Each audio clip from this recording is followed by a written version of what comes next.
Olá, estamos aqui para falar um pouquinho aí de uma parceria que, a partir da música clássica, século 17, 18, com o surgimento das orquestras, surgimento das óperas, a gente até tinha ali no período barroco, que é um período anterior à música clássica, a gente tinha já um prenúncio da orquestra, mas é no período do século 17 e 18 que ela se sistematiza efetivamente, ela tem uma grande exploração aí, juntamente com a orquestra, né, juntamente com a ópera também, e a gente vai ver uma parceria grande entre música, né, a música instrumental, o canto, que no caso da ópera, e junto com a dança. Então a gente tem aí um trio perfeito aí.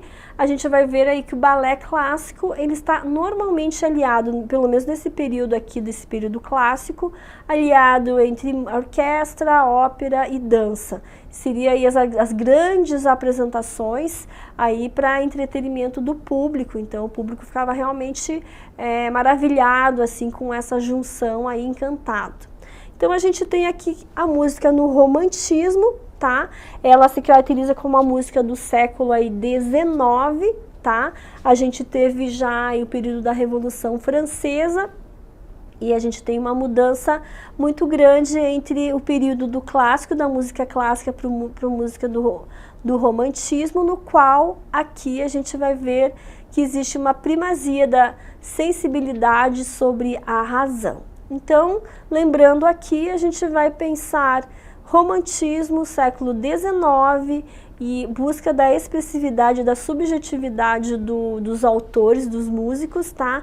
Em detrimento da razão, justamente que é um período aí que a gente vai contrariar, né? É um período que vai se contrapor à música clássica, que ela era efetivamente racional, ou seja, ela era muito rígida, ela tinha sistemas muito rígidos de composição.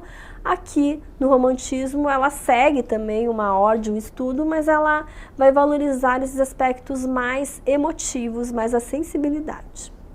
Aqui também a gente vai ver que no romantismo como característica ele tem inflação dos sentimentos e da expressão. Então veja que bacana uma apresentação, né?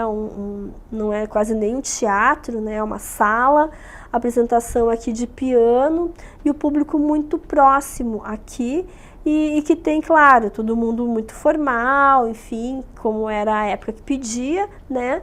Mas a música aqui ele tinha esse tom enfático de ser romântico, de falar de sentimentos, de falar dessa subjetividade escondida ali, que até então não era explorada, porque se a gente for pensar, na Idade Média ela tinha uma função mais voltada ao pensamento cristão, no Renascimento se repete um pouco isso, na música clássica tinha uma primazia da técnica, da razão, e o romantismo então começa a dar vazão a essa expressividade maior aqui do artista criador, né? Então o artista que cria mais essa relação de humana, né? Não de perfeição, mas do lado mais de ser humano.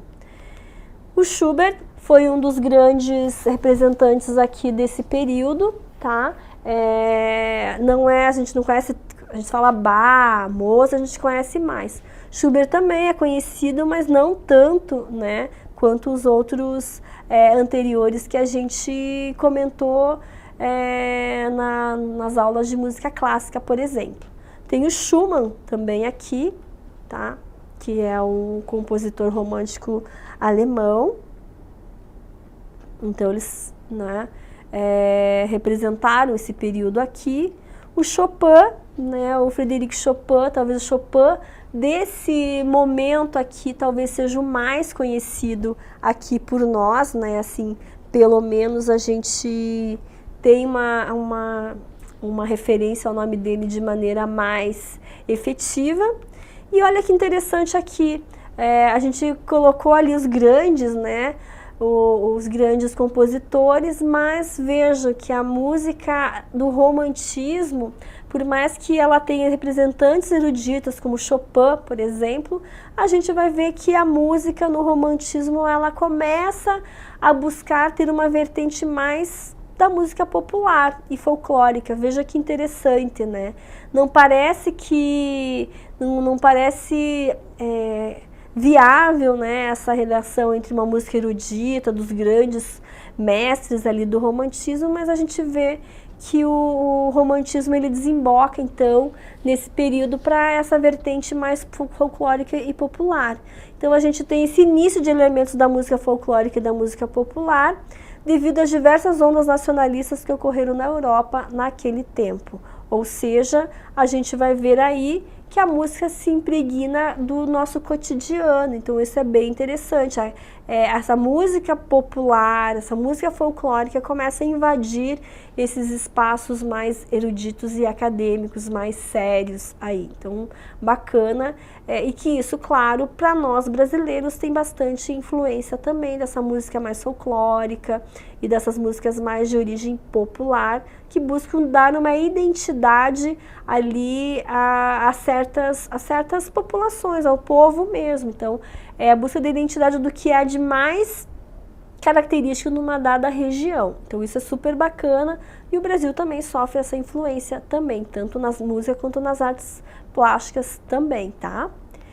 E junto aqui com a música romântica, a gente não poderia falar então, não deixar de falar da dança romântica, tá? Então, junto com a música romântica, temos a dança romântica, que buscam então essa sensibilidade que tem primazia sobre a razão, da mesma maneira que lá na música, tá? Então, porque na verdade música e dança aqui, elas estão juntas, elas estão aliadas, é quase que como se a dança conseguisse expressar aquilo que a dança, ela enfatiza aquilo que a música quer exprimir por meio de movimentos corporais dos dançarinos ali, tá? Mas claro, essa dança do romantismo aqui, ela tem como origem o balé clássico e ela também tem todas as suas técnicas, as suas especificidades aqui, mas essa junção aqui, ela se torna uma parceria aí com bastante sucesso aí.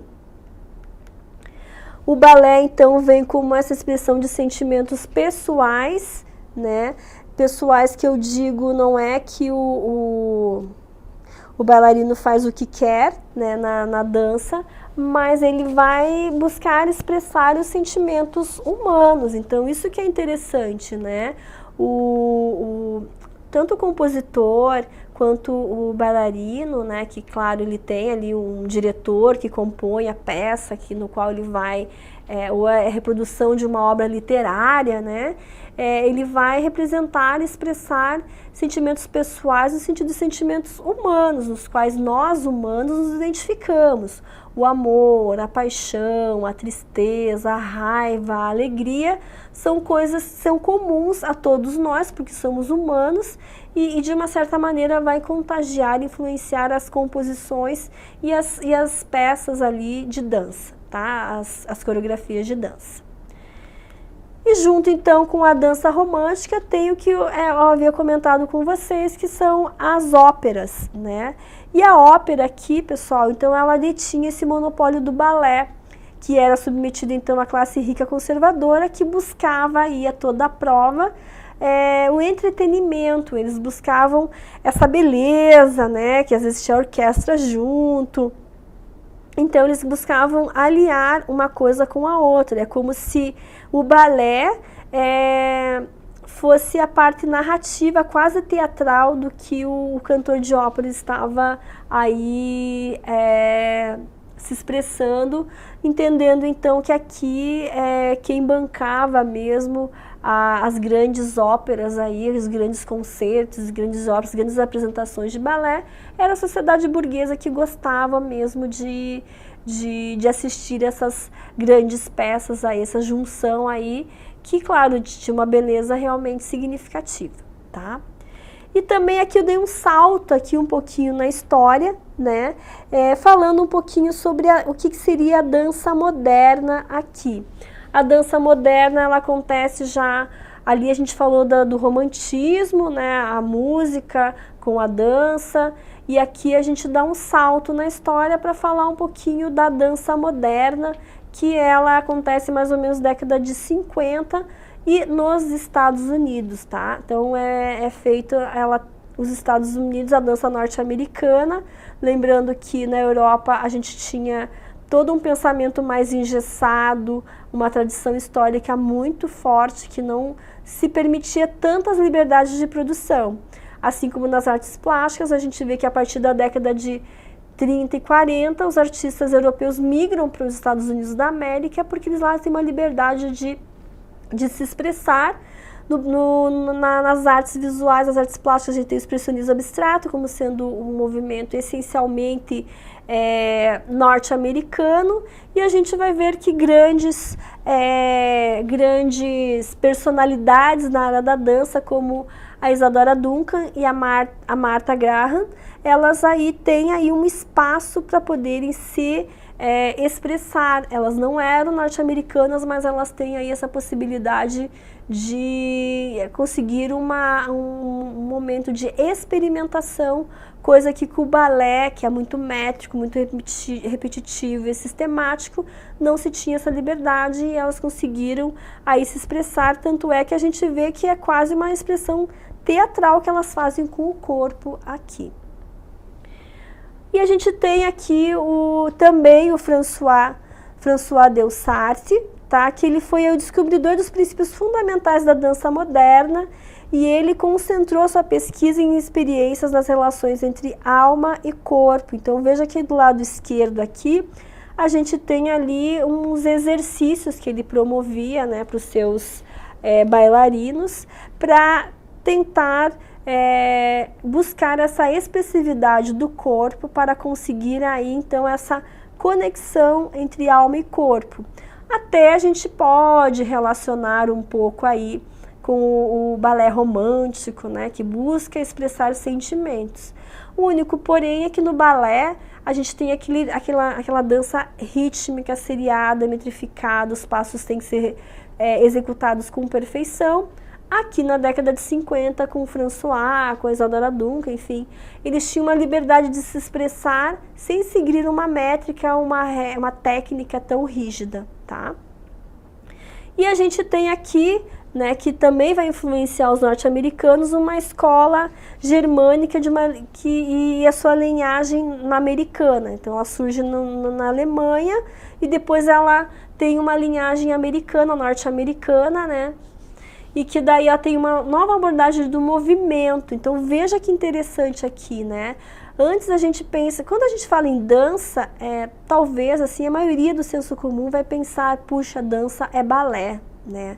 Então a gente fica muito impregnada da coisa do balé, dos passos que são ritmos metrificados e decorados, são todos iguais, que se repetem com perfeição. E aqui a gente tem uma nova concepção a partir da década de 50, que seria a arte moderna e contemporânea, que é de pensar o corpo, pensar o movimento do corpo.